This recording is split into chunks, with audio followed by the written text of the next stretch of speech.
Hey folks, and welcome to Subjective Thoughts. And our book for today is Split Second.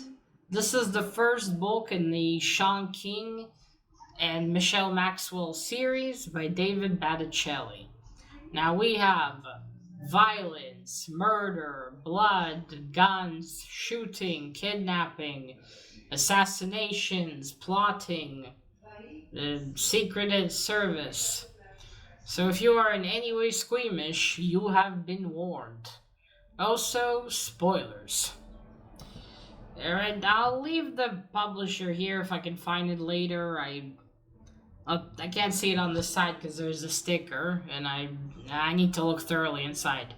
Anyway, now I've read the second book of the series twice before I realized it was a series.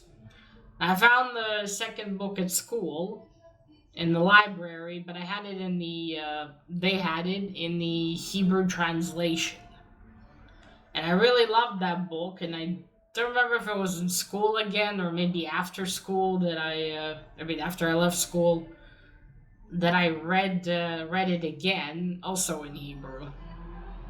Yes, only later I learned it was part of a series. I think back then I thought it was just a standalone or something.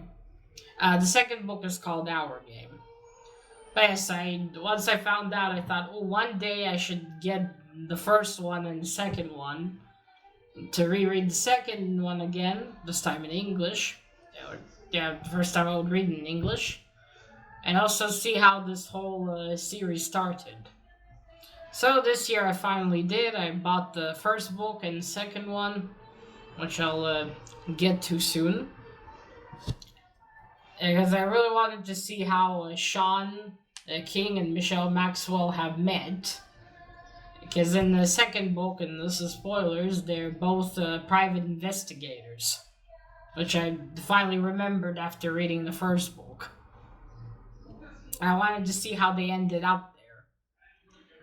As in this story, okay, so I'll try to summarize it. I won't go through the whole plot. It's like 400 fucking pages. Yes, okay, so Sean King, it's now 1986. He works for the Secret Service, and he's protection detail for a presidential candidate by the name of Clyde Ritter. Anyway, he's supposed to protect him that day. He's in some kind of hotel, and he's, doing the regular thing, kissing babies, talking to the people, and all that jazz. So, Sean doesn't pay attention for a second, and someone kills him. And Sean also loses a bit of his finger, because he's standing behind the candidate with a hand on his back. And where the bullet exits is just, that's where his finger is, and takes it off. I believe it was a bit of his ring finger, I think. I don't remember anymore. It was like right there at the beginning. Anyway, so that happens, and Sean's career is ruined in the Secret Service. So he gets, there's the whole media circus, he gets fired or discharged, whatever they call it. And that's it, he has to rebuild his life again. And then we fast forward 8 years later, and we have an agent by the name of Michelle Maxwell. She's also working for the Secret Service, and she is the leader of the protection detail for another presidential candidate by the name of John Bruno. And he's insisting on making a stop at a funeral home to speak to the widow of a friend. So even though Michelle argues with him, it doesn't help, and he insists on staying alone with the widow for a few minutes. Michelle allows it, but because she does, it's they don't realize it until it's too late, and then he's been kidnapped right from that room. And they start fanatically looking for him, but it doesn't help, he's already gone. and in the process, another of their agent gets murdered. So there we have it. In 8 years apart, but two agents who've had the same issue. Well, almost. Sean wasn't the leader of the protection detail. But yes, now it's happened to Michelle. Now, in her case, the candidate isn't dead, but is kidnapped. And it's unclear what's going on. So then we also go back to King, and we see how his life is 8 years later. He's now a lawyer, he has a firm, he built himself a house in a nice, quiet little town. But of course, all good things come to an end. And suddenly all the chaos is back in his life when one of his employees is murdered in his office. Now that employee was under a witness protection program, and that's why that's what makes it even more complicated. So we follow Sean and Michelle as they meet. Afterwards, I think, Michelle approaches him first and start investigating this thing together, along with also another former agent by the name of Joan. She and King used to be involved, and they start investigating this whole thing and trying to untangle this very complicated web. As there's a lot here. Both cases are connected. And there's so much in there. This was all a big revenge plot by a psychopath in the end. Someone that King knew. And knows, I mean. Which, the more I read, the more it was obvious it was someone who knew King. And, it wasn't really specifically about King, but he was also used in here. And so eventually they managed to find out who the mastermind behind all this was. Unfortunately, they lose some people along the way. But hey, both of them come out of it alive. Although I already knew that since I read the second book. But I was still somewhat nervous of what's going to happen. Even though I knew both of them would come out of it alive, they do manage to recover the presidential candidate. He's alive. Lucky for him. As the one character there that it was a real shame she died.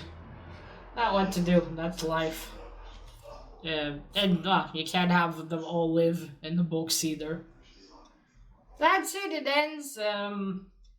Now King has to rebuild his life somewhat again because these psychopathic mastermind blew up his house. So now he has to rebuild. The former agent Joan, she started working for a private firm of protection, and since they found John Bruno, she got a lot of nice money from this sweet deal. So I don't remember if Joan reappears in the second book. And funny enough, remember who's the bad guy in that book, or the killer, I should say. Also spoilers.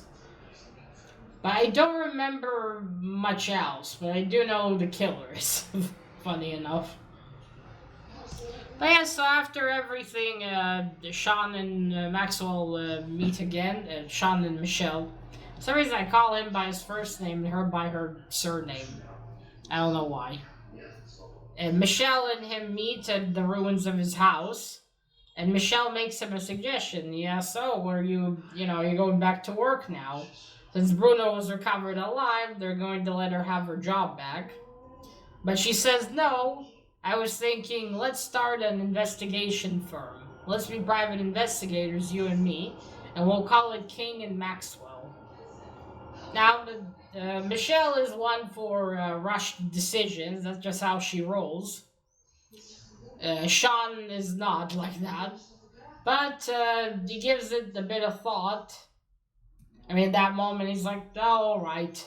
So they toast on it, and that's the beginning of their private investigation firm. Or at least it's going to be. I don't remember where they're located.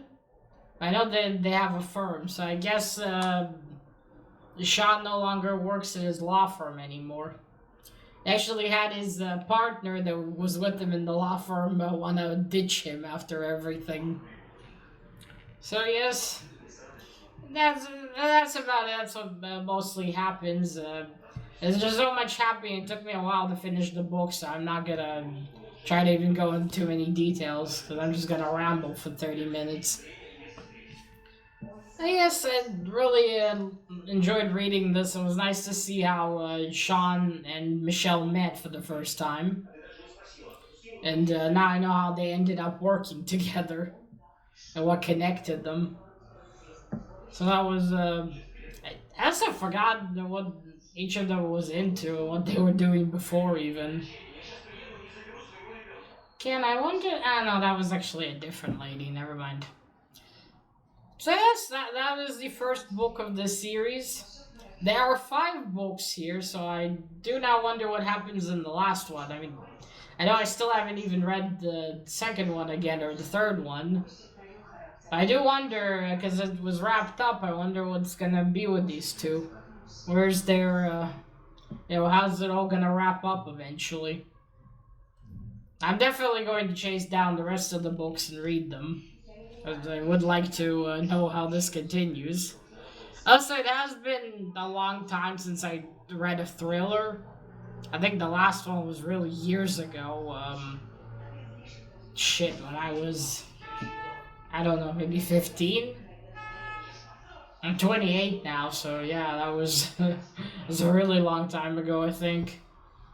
Or maybe no, no, I think maybe there were more ones, because I remember reading some Harlan Coben books. So yeah, but again, it's still been a while since I read a thriller, so it's kind of interesting to go back again. Oh, the tension, what's going to happen, the two charismatic the agents, Michelle's this Olympian lady. She has the moves and she's very athletic. The people that are a bit too good to be true. But still, I still have some, at least book flaws. And I guess someone who's more versed in literature and story writing might see some stuff in here. But, my simple mind just enjoyed the ride. Yes, I'm looking forward to when I start reading the second book. Reread that one, and then I'll pick up the rest of these and see what these two are up to in the rest of the books. Right, I guess the cover. Cover's fine. I know there's many additions. Oops. Like I said, I had the Hebrew one for our game, and that one was black, and I think just had the arms of a clock on it, if I remember correctly. And also, when you see black, you got a badge split, although that doesn't happen. Maybe it's been shot or something. But yeah, it was a fun thriller. It was interesting to read, and I do like the chemistry between these two. I guess if you like thrillers, maybe give this one a chance. Or if you read David Botticelli before. Our Game, well, up until I read this one, was his only book I've ever read. Like I said, I really loved Our Game. So we'll see after this one. Maybe I'll check out some of the other stuff he wrote. We shall see. Alright, so that is it, folks. Let me know. Have you read anything by David Botticelli? Or I should say, have you read this one? What did you think about it? Do you like Maxwell, Michelle, and King? Do you like Sean and Michelle? And that is it. Now remember, collect what you're passionate about and share it on YouTube. Bye!